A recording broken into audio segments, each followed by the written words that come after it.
share a birthday. So happy birthday to you, Beth Crawford, as well. All right, so let's jump into the question of the day.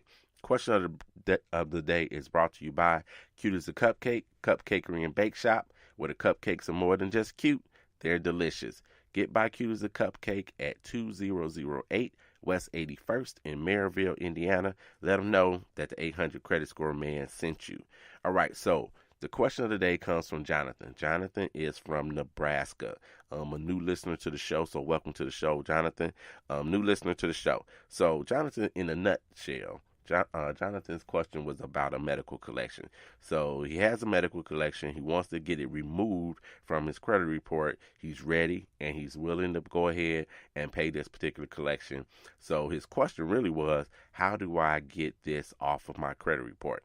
So Jonathan, being new to the show, probably hasn't gone back and listened to the volumes and volumes and volumes of shows talking about collections and everything that we talk about on a weekly basis. So this is what I told Jonathan. One, you can ask them to remove it. So when you give them a call, say, hey, I want to pay this collection and I want you to remove it from my credit report. Now, some medical collection agencies swear that they can't do this, but you can go ahead and ask. If they can do that, then some offer you this. So they offer you the option to taking some money off of what you owe, the amount that you owe, or removing it from your credit report when you pay the entire bill. So that's what the options that you get. So you should get at least, if they say they're going to take some money off, bare minimum, you should get at least 20% off of whatever it is that you owe them. So if you owe $500, subtract 20% of the $500 and see if you can get that particular amount off.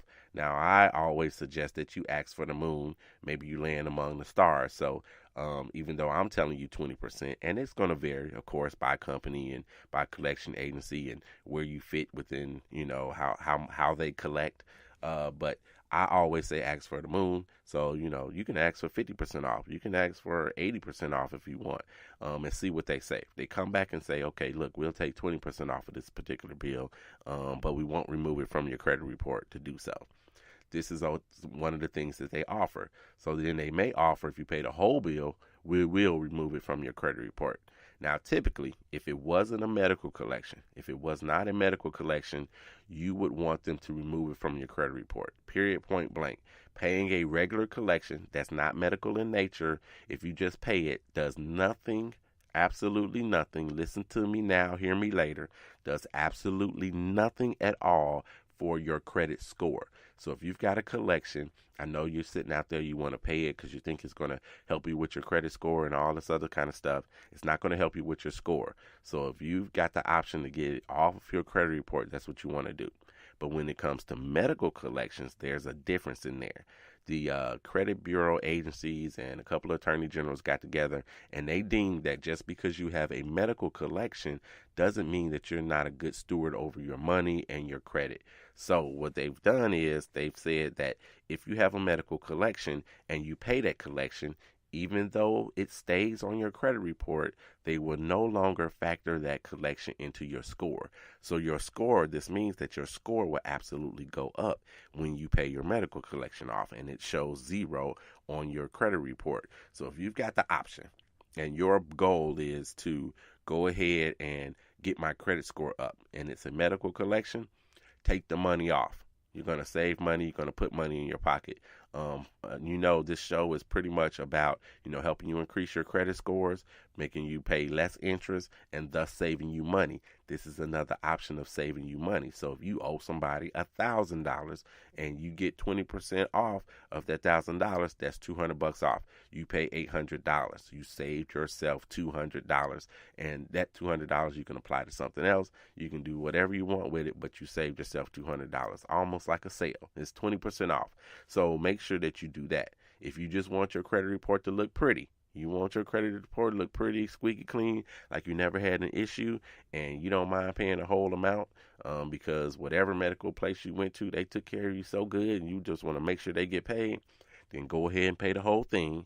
Do that, and then make sure that they take it off of your credit report. But when you're dealing with medical collections, if you've got to have a collection at all, it is quote unquote the best collection to have because it will help you with your credit score if you go ahead and pay it down to zero. So I think that's all of the stuff I told Jonathan. Now, Jonathan hit me on email, and I'm going to tell you guys to do the same thing. Email me at 800@creditscoreman.com. That's a new email address. This link to my website, which is www.creditscoreman.com. So hit me there, 800@creditscoreman.com. If you got any kind of questions at all, you may become a part of the show like Jonathan. So Jonathan, welcome to the 800 Credit Score Man Show. You are officially part of the 800 Credit Score Man Show family. All right, cute as a cupcake. Cupcakery and Bake Shop, where the cupcakes are more than just cute. They're delicious. 2008 West 81st in Maryville, Indiana. I think they might give me a birthday cupcake. I'm going to have to get over to Cute as a Cupcake and get my birthday cupcake, y'all. So, all right. So, let's jump back into the reasons you're denied, and then we're going to talk about what you can do about it. Oh, let me give another shout out right quick before I do that. Let me give a shout out. I'm gonna save this one for last. Let me give a shout out to Twyla Smith. So Twyla Smith, man, on Facebook and anywhere else she follows me on social media, she's always liking my stuff and retweeting it and sending it out and sharing it. I gotta wish her a happy birthday. She celebrated her birthday, so happy birthday to you, Twyla. I gotta give a shout out to Stacy Blakely. She celebrated her birthday. Stacy Blakely is also the ace of the 14 Anointed, Delta Sigma Theta, the Gamma Nu chapter, and they celebrated 25 years of Delta. So happy anniversary to the 14 Anointed. Happy birthday to Stacy Blakely. My pledge mom is on that line, Erica Gray. So happy Delta-versary to you guys. And I got to give a shout out. If you were ever at Indiana University in the 90s for sure, and maybe even the late 80s, and when you went to a party, I don't care if it was a Kappa party, if it was a Delta party, if it was an Alpha party, DJ Whip was the man on the turntables. He celebrated a birthday, so happy birthday to you, DJ Whip. All right, so let me jump back into this, you guys. Okay, so we talked about if you got a collection, right? So if you got a recent collection on there, they're going to go ahead and they may deny you as well. If your income is too low, that's a major reason for you to be denied as well. So just because you have a low income, I always say it's not how much you make, it's how much you get to keep. So you can have a low income, but not a lot of debt. So if you've got a lower income, or even if you have a higher income, but you have a lot of debt, you may not fit into their parameters when they look at what your debt to income ratio is.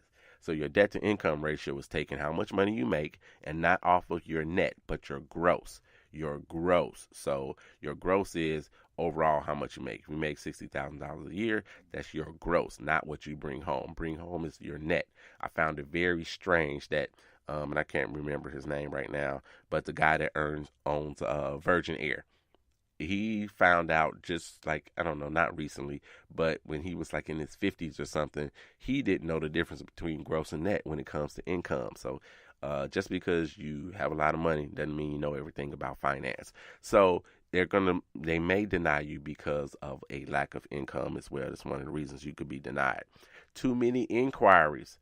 We've talked about this and beat it to death about applying for things that you absolutely don't need. So if you don't need something, do not go ahead and apply everywhere for everybody's credit card and everybody's loan or option that they send you when they send you something in the mail to come get this loan. If you have too many inquiries, they could deny you on that basis alone. Now, what is too many? Now, each company is going to have their own little thing about what's too many when it comes to that. The credit bureaus themselves say 6 is too many. It's too many inquiries. So just be mindful of that as well. It could be something.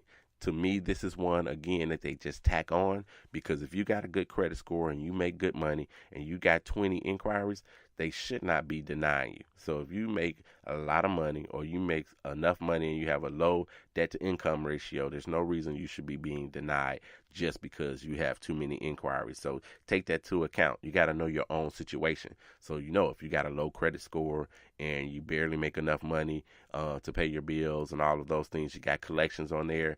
Yes, you might have inquiries on your letter when they send it to you to say the reasons that you're denied. Another thing before I finish off with this one is your loan or credit card balances are too high. So again, we talked about your debt utilization when it comes to your credit cards. If you're maxed out or close to maxed out, that's a reason you could be denied as well, especially if you're trying to get another credit card. So if you're trying to get another credit card and your credit card balances everywhere else are close to the limit, over the limit, that's a reason that they would deny you. And this last thing, which should be the first thing, the last shall be first, the first shall be last, is a low credit score. So if you got a low credit score, then of course they can deny you right off jump. Doesn't matter about anything else. If you make $1 million and you don't owe anybody, but you have a low credit score, it's a very distinct possibility that you will be denied because you have a low credit score. That's that is the number one reason that people are denied credit is because of low credit score. So that might be listed first when you get that letter back from the company that denied you. So when you're denied, here's what I want you to do. When you deny credit, first of all, temper your frustration. I know you're mad. I know you're embarrassed or whatever the case may be. I want you to temper that frustration and then try to figure out why were you really denied. And then you're going to develop a plan so you're never denied again. It's that simple. So whatever they say the reason is that you're denied, what's going to happen is you're going to get a letter in the mail. You went to XYZ jewelry store. You got denied there. Somebody's going to send you a letter. It's not going to come from XYZ jewelry store. It's going to come from whoever they use to finance there. So it'll say you did apply for credit at XYZ jewelry store. You were denied. Here are the reasons that you're denied. Again, I say it's because they're CYA. They're trying to cover themselves for reasons in case you want to challenge something on there. So they're going to list all of these factors of you being denied. You can be denied by just one factor, but they're going to list more than just one. So then you're going to get that letter. In that letter, it gives you the opportunity to get a free credit report. I don't care if you look at Credit Karma every day or Credit Sesame or wherever you look at your credit score, your credit report. Get that free credit report anyway. It's going to be tangible. They're going to mail it to you. You'll have it on paper. Get that free credit report, and it'll list everything that you have. So you want to get your free credit report, and then you're going to go ahead and you're going to devise a plan to make sure that you're never denied again. Now, if you need help with that, you know who you're going to contact. You're going to contact the 800 Credit Score Man. Email me and get on my calendar is wide open for you. So it's 800 at creditscoreman.com. Email me and get on my calendar for your free consultation. You heard me, free consultation, so we can help you get your credit up. And I want you to think about this. You are not alone. No reason to be denied or embarrassed. You're not alone. There are 47 million people in the U.S. with a credit score under 600. So you are not by yourself. You're not in this boat by yourself either, because I'm on your side and I'll definitely do my best to help you. Again, email me, 800 at creditscoreman.com. So don't be embarrassed to do that, all right? So that's the things you're going to do if you're denied. You're going to take a look at that letter, get your free credit report, and make sure you devise a plan to get out of it. Part of your plan is listening to the 800 Credit Score Man show every Saturday, 1:30 Central Standard Time, and you know it's on demand everywhere podcasts are available. That's iHeartRadio. If you got Alexa, I have my own app on iOS. That's for Apple products, you guys. So get the app, the 800 Credit Score Man app as well. All right, so let me jump into this. This show seems like it's going to go a little long. So let me jump into the ugly thing that has reared its head yet again and is coming back. So back in the day, you guys remember when the housing market crashed, the whole economy crashed, and the housing market was a big player in that, almost single-handedly brought down the economy because people were giving loans for homes that they couldn't necessarily afford, and a lot of homes were being foreclosed on. Now, if you had good credit back then, you could take advantage of that because you can get a good home at a lower price, right? Well, those loans oftentimes were subprime loans. If you don't know what subprime is, that's below prime, which means so prime is like regular, if you will. So prime is like regular. You know, people have regular jobs, they got regular income, they have good credit scores. That's prime, all right? So subprime was when you were a little bit below those typical standards. You had a lower credit score, you weren't on your job a long time, maybe you couldn't verify your income because you were entrepreneur or whatever it was. You just drove Uber, whatever it is, but you were getting homes and you were buying homes.